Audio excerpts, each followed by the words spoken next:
All right, Suresh, so we've got Somajit. He's one of the senior panelists. He will assess you today basis the fitment of the role, and we'll do the technical discussion with you. All right, so good luck to you, and over to you, Somajit. Yeah, thanks, Karan, and welcome, Suresh. So, where are you located currently? Currently, I am located in Anantapur, Andhra Pradesh. Okay, in Andhra Pradesh. Okay, and where are you in a lockdown, or how is it going there? Yeah, fine. So there is no such issue like lockdown or stuff like Yeah, that, because here I am located in Calcutta and we are in a lockdown yeah, here is till also 15th of June. here also there is lockdown is there, but from morning 10 to 12 all are open. Okay, Yeah, 10 to 12. yeah, from 12 o'clock onwards total lockdown.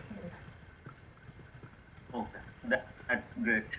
Okay, so let us start with our technical interview. Yeah. So as I can see, you are basically an FI guy, maybe some knowledge of CO. Is it true? Yeah, yes, I have knowledge on CO, but basically I'm FI. I work.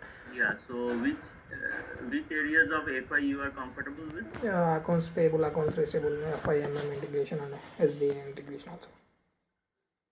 Okay, so MMSD integration, FI, etc. So what about asset accounting? Do you have any knowledge in asset accounting? Yeah, asset accounting also I have knowledge on it. Okay, so in that case, can you tell me what is the most important configurations, or what is the most important thing to start your asset accounting with? Unless and until that is there, you cannot have your asset accounting in place. Yeah, he's So not. what is the most important thing? I want to know the most important, not the other things. Yeah, see, Only the one. yeah, in asset accounting, most important thing is first we need to copy the reference chart of depreciation. This is the most important thing in asset So chart accounting. of depreciation is the most important. Yes. Okay. So now, once you have your chart of depreciation in place, then you can work with your assets. Or Yeah, we need to assign the chart of depreciation. Once we assign the chart of we copy the reference of chart of depreciation, then we need to assign the chart of depreciation to company code. Okay. And then after that, what we need to do? Yeah, after that we need to do the specify the account determination, and need to create the screen layout and define number range intervals. And then we need to create the asset class. In this asset class, we need to assign the whatever we are created earlier. See, account determination, screen layout, number range interval, type of asset, like that. We need to define in this. Okay, understood. Once you have your asset classes, are they readily available for being used in company code, or you need to do something? No, see, in this asset class, we need to assign the all things account determination, screen layout, number range interval. Based on this, we need to create the asset master. No, when I'm talking about you have your asset class in place. Now you have 10 asset classes. All those 10 asset classes will be available for being used in a company code, or there are some extra settings that you need to do to have them available for your company code to be used. Yeah, see, already we are assigned the chart of depreciation to company code, right? In this chart of depreciation, all the thing data will there. No, that's not right. Once you have your asset classes, they are not readily available. So, okay, now in asset classes, there are many settings. Yeah, there are. Yeah. How do you know whether the asset class is an AUC asset class or a complete asset class? Yeah, you see, if complete asset class, if AUC asset class, we can flag the line. If under asset class, under construction asset, we need to flag the line item settlement. If it is settle the asset, we need to flag the no AUC line item settlement, like that. In asset Only class. two? For being used as an AUC only, do you only have line item settlement as your setting, or there is something else? Yeah, if a asset related, if a particular asset is under construction, we need to flag the line item settlement. Yeah, that I understood. You have one option like line item settlement, where you can settle your asset to your complete asset via line item settlement. But is it the only option for AUC, or there are other options? Yeah, see, just we are create the asset master. See, basically we are settle the asset of through internal order, based on internal order. So what is that asset class named as in SAP in under asset class? What is that? There is a particular name for that. Asset under construction, right? That particular name is say No, buildings it is called under investment construction measure. building. No, wrong answer. It is called investment measure.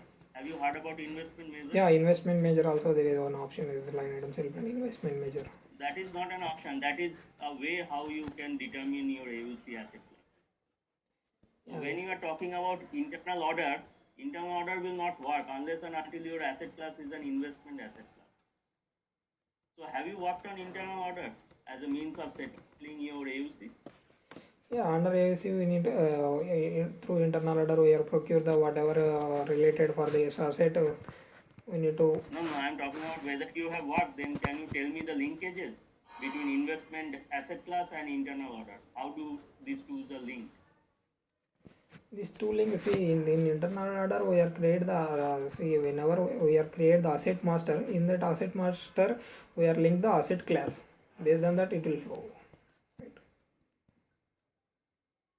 No, yeah, that I understand. So when you are creating your asset master, you are creating your asset master under a particular asset class. Yes. Now, how your internal order, the internal order is in your CO module. That is a separate module altogether. Whereas your investment asset classes are under asset module. So there are two different modules altogether. How these tools are linked? How will you link them in order for them to work? Can you tell me? Yeah, actually, the internal order link with asset master, in asset master, we are assign the whatever internal order there, we are assign the under asset class. Based on that. No. So we don't assign internal orders in your asset master. We don't do that. We don't do that. It's purely configurations. They are purely configurations. We don't assign your internal orders in asset master. Once you settle them, those internal orders get automatically flow into your asset master, and you can see what are the internal orders that got settled. But we don't generally assign internal orders to your asset master. So there are separate linkages Yeah, there are. by way of configurations by which you can actually link the internal orders in CO module with asset classes, investment order asset classes in asset module. There are special configurations for that. Okay, no issue. If you know, you know.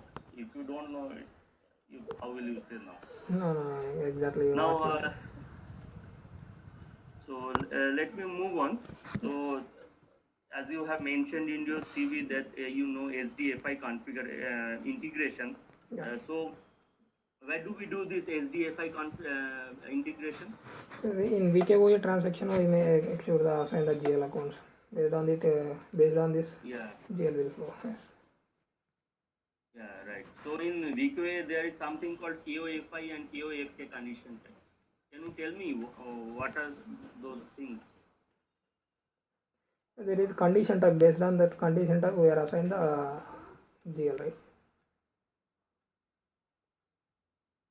No. There are two condition types, standard condition types, KOFI and KOFK. What are their implications? What are their importance? We know that in KOFI and KOFK you have to assign the GL, but where these KOFI and KOFK linkages are, how they are linked with your SD module, because VQA is in your FI module, whereas SD is a separate module. How these tools are linked? We cannot do only the configuration. We have to have the linkages in background. Otherwise, how will you know what will happen? At the time of creation, see in condition type, in condition type, we are linkage the SD module. Right? There is whatever. So, why we are doing this KOFI, KOFK setting in BQA? Based on this based on this condition type, whatever we are assigned the GL, say for example in KOFI we are assigned the sales revenue GL. Based on this, it will flow the sales revenue GL, and one thing movement type also it will flow. So if SD side The movement type has nothing to do in SD model. I am not talking about movement time. What I want to know is what is KOFI and KOFK actually does here. Because in SD, we generally have condition types in pricing procedure. There is no condition types like KOFI and KOFK in pricing, sales pricing procedure, I mean to say. Then what is this KOFI, KOFK? Why we have that in VKOA? Any idea? Yeah, actually, all accounting entries with respect to the billing will inside the of the account as per customer or receivable and other side to be a Okay, tell me. revenue account. Okay, tell me. I understand that you don't know this why what these linkages are for. But can you tell me what does KOFI stands for and what does KOFK stands for? See, KOFI stands for see, purely it's for related whatever we are assigned in KOFI transaction key we are assigned the linkage of sales revenue GL, right? Very vague answer. But what about KOFK? What is KOFA KOFK? KOFK means it's purely see whatever it's related to expenses only. Okay, so in we can now moving apart from KOFI and KOFK, we have something this account keys. You know, ERL, ERF, etc. Yeah, ERL transaction key. Yeah. So what are those transaction keys for? Or ERL account transaction keys key for, is in and how pricing. they help us? Yeah, see, basically we are assigned the ERL transaction key, sales revenue transaction key. This is the pricing procedure. Based on this pricing procedure will flow. Mm. So let us move on to the next part, which is the MMFI integration. So do you have knowledge in MMFI integration? Yeah, yes.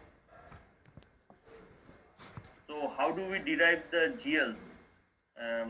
GLs based on this MMFI integration. What are the two main important things that you have for having these linkages or having these GLs derived? Yeah, see, mainly in FIMM integration, FIMM settings are maintained in T code something OBYC. Within this, there are various transaction keys to be maintained like see, GBB, PRD, BSX. In each Yeah, of I these, understand. I understand. I understand. I want to know the two basic important points by combination of which we derive these GLs. Do you know what are those two important things yeah, with the help of which we in derive the BSX, see, GL? main two transaction keys, see, BSX and WRX. In BSX, transaction key, we are assigned the inventory GL, and in WRX, we are assigned the Yeah, GRI. that's true. That's true. But I'm not trying to know the transaction keys because there are many transaction keys. You Yeah, have yes. BSX, you have WSX, you have in GBB there are Yes. multiple account modifiers. I don't want to know that.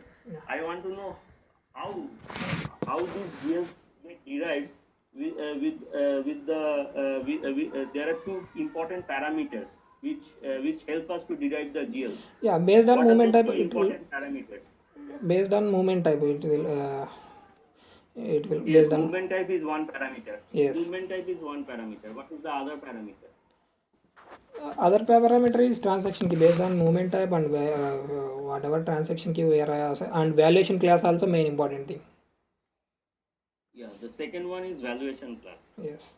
Not the transaction keys. There are multiple transactions. Once you Yeah, yes. assign them in the transaction keys, Whatever they'll we be are one. yes. But second is your valuation class. Yes. Valuation class and movement type helps in determining this GL. Yes.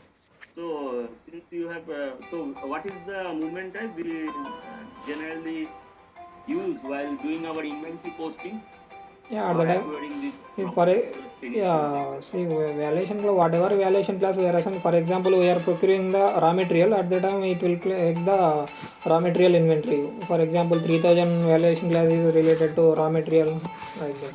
And 79207 What will be the movement type? What 3000. will be the movement type? For example, if you are, no, that's the valuation class. Since Yeah, we moment talked type, about yeah, movement moment type, type it when we will do for the PIVO posting, 101 moment type it will for. yeah, right, 101. Okay. So you know basically MMFI. So, do you know tax? Yeah, I have configured GST. That. Okay, you know GST. So, do you know deferred tax? Sorry? Withholding? Deferred tax. Deferred, not withholding. Deferred tax. Deferred. Do you know FTXP? Have you done FTXP configurations? Yeah, FTXP transaction automatic payment program. FTXP, right? Yeah, yes. Sorry. Yeah, FTXP. Yeah, So, in FTXP transaction, in FTF, yeah, in that transaction, we are create the whatever tax codes. We are creating tax codes, right? so that is what I am talking about. So, Yeah. have you done deferred taxation, deferred tax? Because that happens in FTXP configuration. Do you have knowledge on deferred taxation in SAP? Deferred tax. I'm not understand So what. in FTXP, Yeah. in FTXP. So at which level do we create these tax codes in FTXP? Yeah, actually, in FTXP, formula based tax procedure, tax INJ. Now, at which level? At which level do we create these tax codes in FTXP? Which level? Whether it is at chart of account level, company code level, at which level do we create the tax code in FTXP? Country level only. Yeah, right. It's the country level. Yes. Now in FTXP, there are two tabs. One is the properties, and then you have the procedure and your rates. Yes. So in properties, there is something called target tax. Have you seen that? Yeah, yes. So what is that used for? Formula based tax procedure, right? I was asking. Condition. No. In properties, in FTXP, there are two tabs. First is the properties where you give description, whether it's an output tax or input tax, stuff like that. And there is one field there which is named as target tax. So do you know what is that target tax is used for in FTXP only? Yeah, main in in FTXP we are maintained in that tax percentage rates, whatever tax rates given by the government, that we are assigned the percentage rates through the tax procedure. Yeah, but there is another important functionality. I think you need to explore that. So that is called the target tax. So please have a look into it and let me know. Okay, so withholding tax. Now let me come to what is the difference between what we have just talked about FTXP and withholding tax? What is the basic difference? Since you are from an accounting guy, tell me what is the difference between the general tax and withholding tax? What is the difference?